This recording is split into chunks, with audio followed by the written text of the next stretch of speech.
السلام عليكم. في الفيديو ده ان شاء الله هنتعلم مع بعض ازاي نعمل رسمة الداتا فلو. هنعرف مكوناتها ايه، هنعرف محتواها ايه، هنعرف الغرض منها ايه.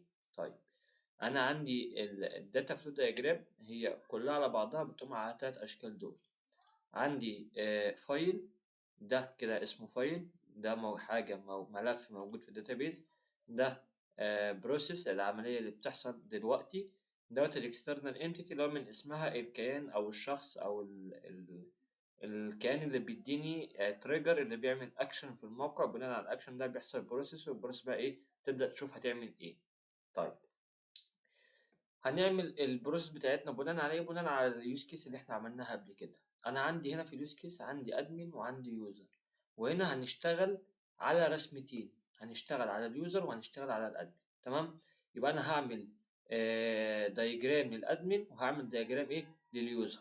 كلام جميل وزي الفل.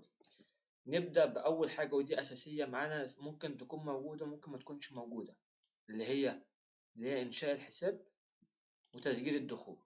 طبعا الترقيم ده مهم جدا. تمام، عندي اول بروسيس معايا في اي سيستم في الدنيا انشاء حساب. نكبر بس المستطيل ده،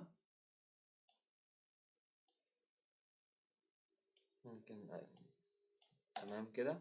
طيب، اول حاجه عندي ايه؟ عندي انشاء حساب. مين اللي بينشئ حساب؟ يوزر، شخص داخل الويب سايت عندي، داخل السيستم عندي، داخل الابليكيشن عندي، عايز يكريت حساب لنفسه. اللي هو مين؟ المستخدم. هنسميه مستخدم دلوقتي، هو كده كده مستخدم اصلا على طول. طيب، بس إيه، نحاول ننسقها شوية كده. طيب، المستخدم ده بيعمل ايه؟ والله بينشئ حساب، يبقى اديها سهم كده على طول. وفي حاجة غلط، ثواني، وتقريبا السهم مش ايوه كده السهم متوصل. طيب، المستخدم بيعمل ايه؟ بينشئ حساب. انشاء، تمام، كلام جميل. بعد ما بينشئ خلاص، هو ايه، حط الداتا بتاعته في البروسيس عندي، بتبدأ تشوف شغلها.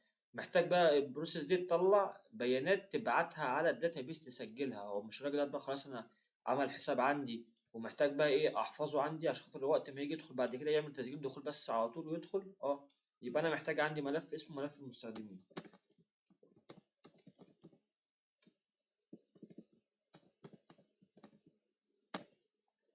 انا عندي ملف ايه؟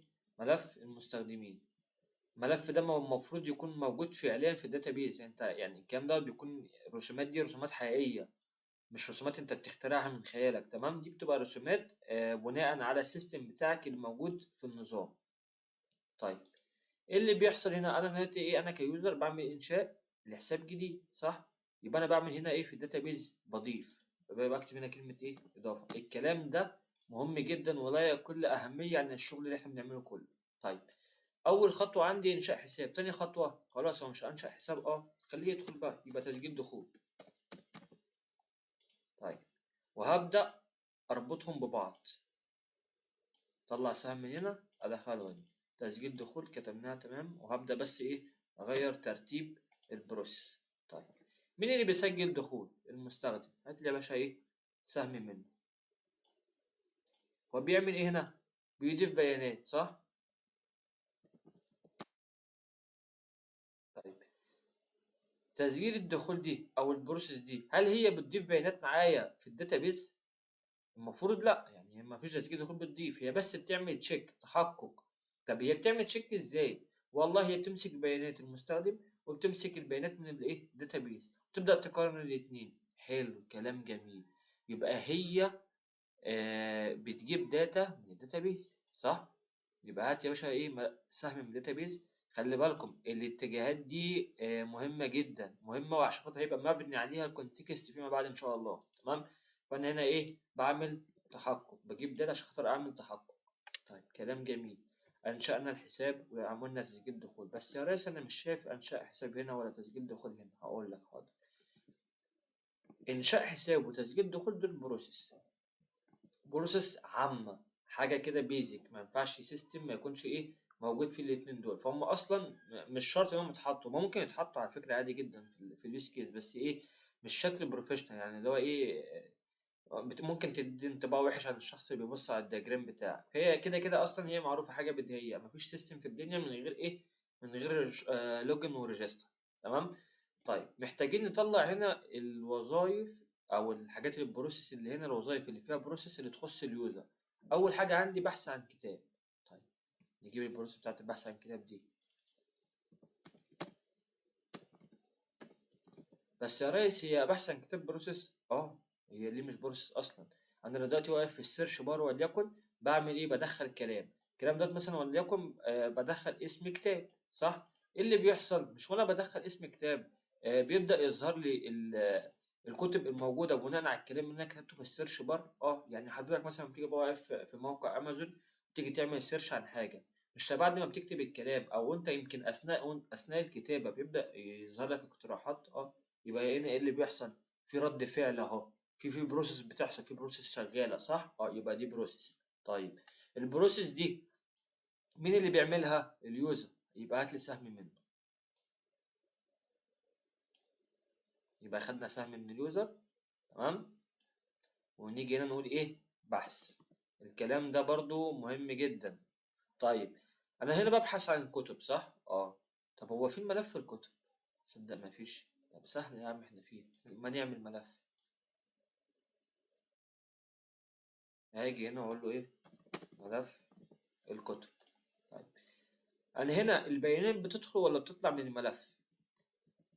الطبيعي انا بعمل سيرش، صح؟ يعني داتا موجوده، مش بضيف داتا، انا ببحث عن داتا موجوده. يبقى انا محتاج اخد الداتا اللي موجوده في الملف بتاع الداتابيس بتاعي واعمل سيرش عنها، واقول له هنا مثلا ايه، عرض وليكن مثلا او اي حاجه. تمام، يعني عرض منطقيه. تمام.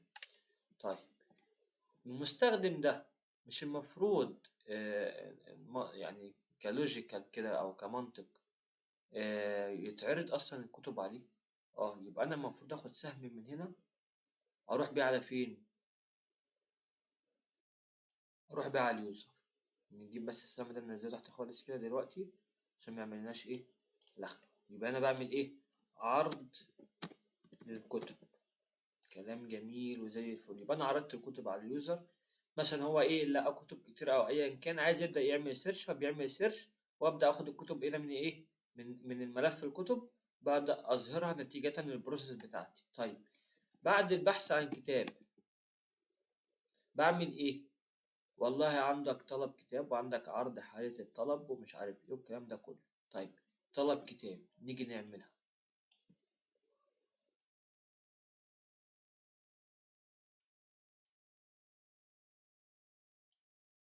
كالعادة هروح واخد سهم من هنا، لازم تربط كل العمليات ببعضها. تمام. واغير الترتيب واقول له هنا ايه، طلب كتاب.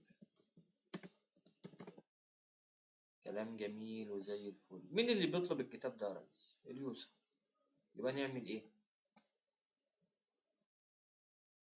بس دي هنا كده، وممكن نجيب دي الناحية دي شوية، مفيش مشكلة يعني، خير ما عملت وسعت لنا المكان. طيب وهاجي هنا اروح ايه، ضايف السهم ده هنا. كلام جميل وزي الفل. ايه اللي بيحصل هنا؟ والله اللي بيحصل هنا عملية طلب، عملية تسجيل. الراجل ده مش بيطلب كتاب دلوقتي؟ طب الكتاب بيطلب ازاي؟ والله بكتب اسم الكتاب وليكن او ايا كان، او بعمل تشيك عليه، ماليش دعوه بقى بشغل اليو اي او شغل العرض ساعتها. بس انا بسجل بياناتي عشان اطلب كتاب، بسجل بياناتي، اسمي، اي دي بتاعي، طريقه الدفع وليكن. تمام الكلام ده كله. فبعمل هنا عمليه ايه، عمليه تسجيل بيانات. بسجل بيانات عشان خاطر اعمل طلب، عشان خاطر اقدم على طلب ايه، الكتاب اللي انا عايزه. ممكن ايه، نجيب دي برضو هنا كده، نروح جايبين ده هنا كده. طيب كلام جميل. عشان بس اوسع ايه، سكة للملف بتاع الطلبات. وهنا هقول له ايه، ملف الطلبات. ممكن برضو ايه نجيبه كمان شوية الناحية دي، اللي محتاج المسافة دي او المساحة دي كلها. طيب نجيبه هنا كده. بعمل ايه، بعمل ملف الطلبات، فهروح واخد سهم من هنا. طيب سؤال، الداتا اللي هنا اللي بتطلع في نتيجة البروسيس دي، الداتا دي بتخرج ولا بتدخل؟ يعني انا البروسيس ده عشان تتم اول حاجة انا بعمل ايه؟ باخد داتا من اليوزر. المفروض ايه اللي بيحصل؟ الداتا دي باخدها اسجلها في الملف، صح؟ ده الطبيعي. يبقى انا هاخد السهم كده ادخله على ايه؟ مش عايز يقرا دي، ممكن حد مزعله.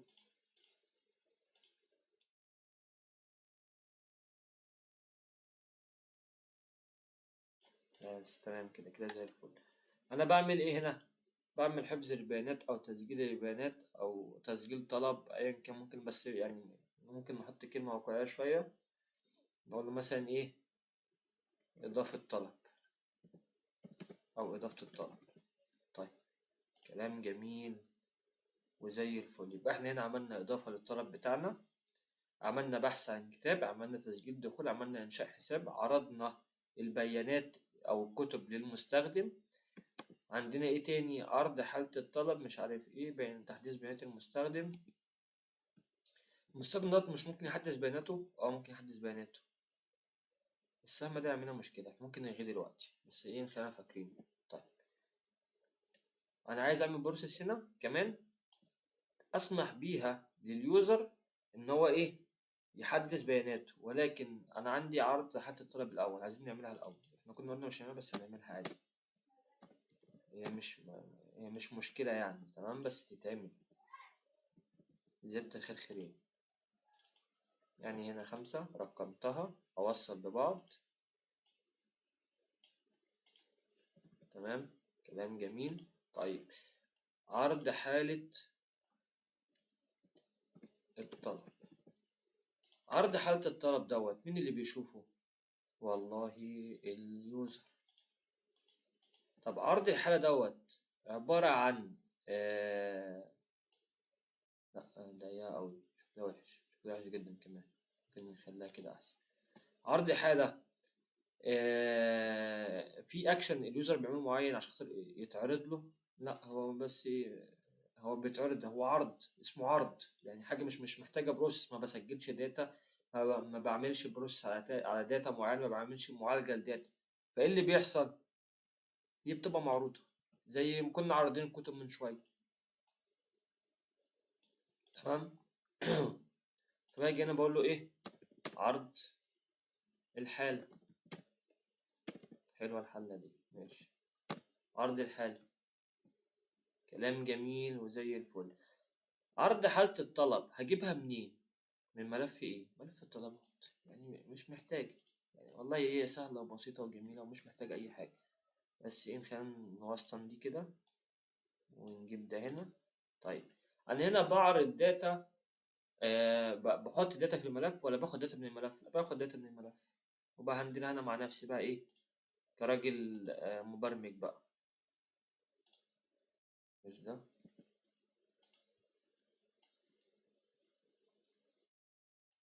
فاحنا عايزين السهم فين؟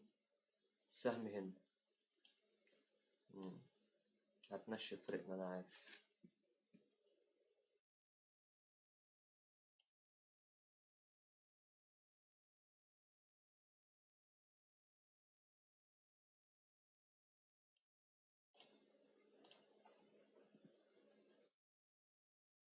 يا حبيبي، نطلع فوق شوية.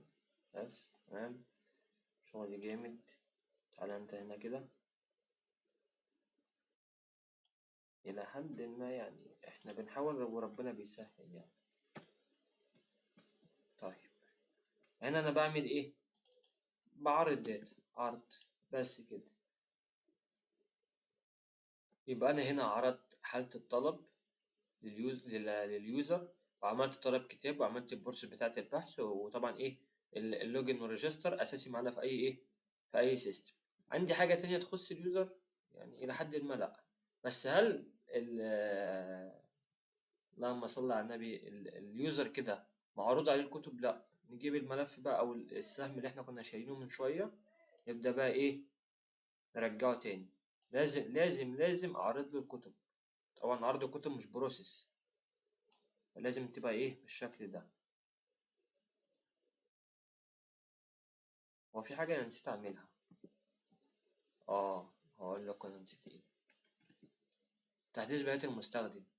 اليوزر ده مش عايز يحدث بياناته مثلا، مش هيهف والشوق في مره يحدث بياناته. يبقى انا عايز بروسيس لتحديث البيانات.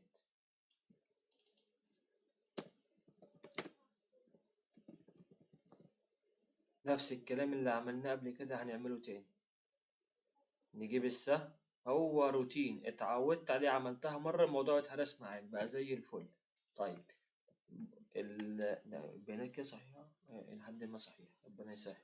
طيب أنا بحدث بيانات مين؟ بيانات المستخدم صح؟ لا مش من هنا. يبقى أنا عايز أكسس على ملف إيه؟ ملف المستخدمين صح؟ طيب يبقى أنا أروح لملف مين؟ ملف المستخدمين، وأجي هنا أقول له إيه؟ تحديث. طيب مين اللي بيحدث عندي؟ اليوزر، الراجل اللي على يعني عمال يعمل حاجات من الصبح مشغلينه معانا ولا كأنه موظف عندنا. طيب نجيب بس نعدل الأسهم دي عشان بس ايه نوسع سكة. تعال دي نحطه هنا شوية. تمام. يبقى أنا هاخد سهم من اليوزر كده وهاجي أحطه ايه في البروسيس دي. ايه اللي بيحصل هنا؟ الراجل ده والله بيعدل في بياناته، غير رقم موبايله، غير مثلا النيك نيم بتاعه اللي هو اللقب بتاعه وليكن، عايز يغير اي حاجه في بياناته وخلاص. هو ايه بيعمل تعديل، والبروسيس دي بتعمل تحديث البيانات، وبعد كده بتبعت البيانات ايه تحدثها في ملف المستخدمين. تمام. كده فاضل لنا اخر حاجه اللي هي عرض الكتب، اللي هو السهم اللي احنا كنا شايلينه. ده بقى هنطلعه منين؟ هنطلعه عادي كده مش هيحصل اي حاجه يعني. وهنروح جاي ساحبين السهم ده. والله انا بدات اوقع الكلام، ماشي مش مشكله، مش مشكله. إيه اللي بيحصل هنا؟ والله دي عرض بيانات، عرض الكتب. هنعرف احنا اهميه الاسهم ديت لما نوصل للكونتكست ان شاء الله في الفيديو الجاي.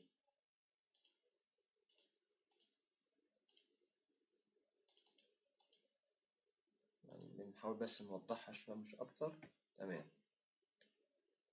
يا لهوي، ده لما المستخدم بيعمل حاجات الادمن نفسه ما بيعملهاش.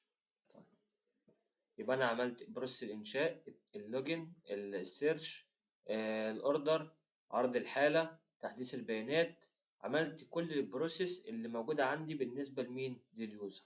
يعني احنا ممكن نحسن الشيء كده شوية، بحسنه انتوا، يعني انتوا اهم حاجة ايه تكونوا فهمتوا الكونسبت نفسه.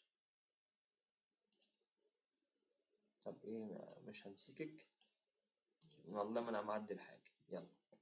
طيب كده هيتبقى عندنا مين؟ هيتبقى عندنا الادمن تاسك عليك بقى، طبق وبدع. هو كده كده الادمن مش ليه بروسيس كتير، هو بس ايه اضافه وحذف. المسؤول المكتبه ده بيعملش اي حاجه، اللي هو برضو ايه اللي هو اضافه وحذف. تمام. بيحدث بيانات المستخدم، يعني عندك ملف المستخدمين هتضيفه برضو معاك.